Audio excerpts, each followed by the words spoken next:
करवा चौथ की कहानी। एक गांव में एक साहूकार के 7 बेटे और एक बेटी थी। सेठानी ने 7 बहुओं और बेटी सहित कार्तिक कृष्ण चौथ को करवा चौथ का व्रत किया। उस लड़की के भाई हमेशा अपनी बहन के साथ भोजन करते थे। उस दिन भी भाइयों ने एक बहन को भोजन के लिए बोला। तब बहन बोली, भैया आज मेरा करवा चौथ का व्रत है, इसीलिए चांद उगेगा तब खाना खाऊंगी। भाइयों ने सोचा कि बहन बहु भूखी रहेगी, इसीलिए एक भाई ने दिया लिया और एक भाई ने चलनी लेकर पहाड़ी पर चढ़ गए। दिया जलाकर चलनी से ढककर कहा कि बहन चांद उग गया है, अर्घ दे लें और खाना खा लें। तब बहन ने भाभीियों से आकर कहा कि भाभी चांद देख लो। भाभी बोली कि बाई जी ये तो चांद तुम्हारे लिए उगा है, तुम ही देख लो, तुम्हारा चांद तो रात में दिखेगा। बहन अकेली ही खाना खाने लगी। खाने बैठी, पहले कोर में ही बाल आया और दूसरा कोर खाने लगी तो उसे ससुराल से बुलावा आ गया कि बेटा बहू तो बीमार है तो सो बहू को जल्दी भेजो। माँ ने जैसे ही कपड़े निकालने के लिए बक्सा खोला, 3 बार ही कभी सफ़ेद कभी काला कभी नीला के कपड़े ही हाथ में आए। माँ ने एक सोने का सिक्का पल्ले से बांध दिया और कहा कि रास्ते में सबके पैर छूती जाना, जो भी तुझे अमर सुहाग की आशीर्वाद देवे उसको ही सोने का सिक्का देना और पल्ले से गांठ बांध लेना। रास्ते में सब औरतों आशीष देती गई पर किसी ने सुहाग की आशीष नहीं दी। ससुराल के दरवाजे पर पहुंची पर पल्ले में सोती हुई जेठ की लड़की झूल रही थी। उसके पैर छूने लगी तो वह बोली कि सिली और सपूती साध पूत की माँ हो। ये वाक्य सुनते हुए उसने जल्दी से सोने का सिक्का निकालकर उसे दे दिया और पल्ले से गांठ बांध ली। अंदर गई तो पति मरा पड़ा था। बहू ने अपने मरे हुए पति को देख जलाने के लिए नहीं ले जाने दिया और बोली कि मेरे लिए एक अलग से झोंपड़ी बनवा दो और वहीं अपने मरे हुए पति को लेकर रहने लगी। रोज सासू बची कुची ठंडी बासी रोटी दासी के साथ भेज देती और कहती कि जा मुर्दा सेवनी को रोटी दे आ। थोड़े दिन बाद माँ का तिल की चौथ आई और बोली करवा चौथ करवा पिला, तू करवा पिला, भाइयों की प्यारी करवा ले, दिन में चांद देखने वाली करवा पिला। जब वो बोली कि हे चौथ माता, मेरा उजड़ा हुआ सुहाग तो आपको ही बनाना पड़ेगा, मेरे पति को जिंदा करना पड़ेगा, मुझे मेरी गलती का पश्चाताप है, मैं आपसे माफ़ी मांगती हूँ। तब चौथ माता बोली कि मेरे से बड़ी वैशाख की चौथ आएगी तो तुझे सुहाग देगी। इस तरह वैशाख चौथ आई और उसने कहा कि भाद्रे की चौथ तुझे सुहाग देगी। तब कुछ महीने बाद भादुड़ी चौथ माता स्वर्ग से उतरी और वहीं सब बात कहने लगी।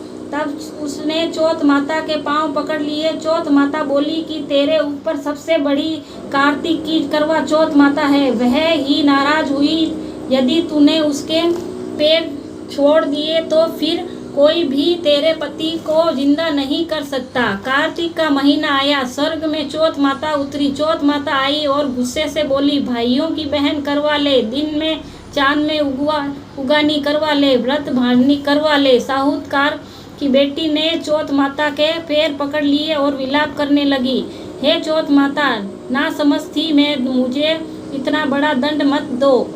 तब चौथ माता बोली, मेरे पैर क्यों पकड़ कर बैठी है? तब वह बोली, मेरी बिगड़ी आपको बनानी ही पड़ेगी, मेरे सुहाग देना ही पड़ेगा, क्योंकि आप सब जग की माता है और सबकी इच्छा पूरी करने वाली है।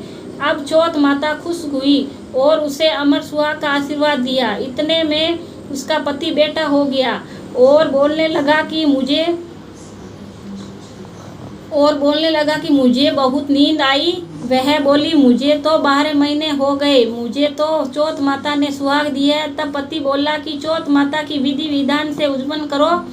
उधर ननंद रोटी देने आई तो उसने देखा दोनों जने बोलने की आवाज़ सुनी तो अपनी माँ को जाकर बोली कि भाभी तो पता नहीं किससे बातें कर रही है। तब सासू ने जाकर देखा तो बहू व बेटा दोनों झीम रहे थे। वे चौपड़ पासा खेल रहे थे। देखकर वह बहुत खुश हुई और पूछने लगी कि कैसे हुआ। बहू बोली कि सब कुछ मेरी चौथ माता ने किया है, और सासू के पैर छूने लगी। सास ने अमर सुहा की आशीर्वाद दी। दूर दूर खड़े हुए पति पत्नी गठबंधन जुड़ गया और चौथ माता का चमत्कार मानने लगे। चौथ माता का व्रत और पुरुष पत्नी बेटे की माँ सभी को करना चाहिए। चौथ तेरे चौथ करनी चाहिए हे चौथ माता। जैसा साहूकार की बेटी सुहाग अमर किया वैसा सभी को करना चाहिए। कहने सुनने वाले हुंकारा भरने वाले को सभी को अमर सुहाग देना। बोलो मंगल करनी दुख हरणी चौथ माता की जय। गणेश भगवान की जय। विनायक जी की कहानी।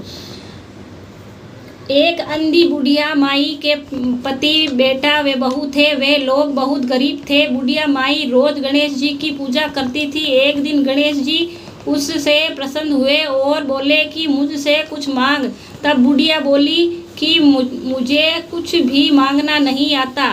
तब गणेश जी बोले कि तेरे बेटे से पूछ ले। तब वह अपने बेटे से पूछी। तब बेटा बोला कि माँ धन मांग ले। बहू से पूछा तो उसने कहा कि पोता मांग लो। तब माही ने सोचा कि ये तो दोनों अपने मतलब की बात मांगने को कह रहे हैं, सो उसने पड़ोसन से पूछा। पड़ोसी बोली तू क्यों धन मांगे, क्यों पोता मांगे, कुछ अपने लिए भी मांग, अपने लिए दीदा घोड़ा मांग ले। तब घर आकर माई ने सोचा कि ऐसी चीज मांगनी चाहिए जो बेटे बहू भी राजी हो जाए और अपना मतलब भी हो जाए। दूसरे दिन गणेश जी आए तो कहने लगी माई कुछ मांग। तब बुढ़िया माई बोली दीदा घोड़ा देओ, सोने की कटोरी में पोते को दूध पीता देखूं, अमर सुहाग अमर देओ, निरोगी काया देओ, सभी को सुख देओ। तब भगवान गणेश जी बोले माई तूने तो मुझे ठग लिया, सब कुछ तो मांग लिया और कहती है कि मांगना नहीं आता है। पर ठीक है ऐसा ही होगा। अंतर्ध्यान हो गए बुढ़िया माई के, वैसा ही सब कुछ हो गया जैसे गणेश जी महाराज जैसा माई को दिया वैसे सबको देना। बोलो विनायक जी महाराज की जय।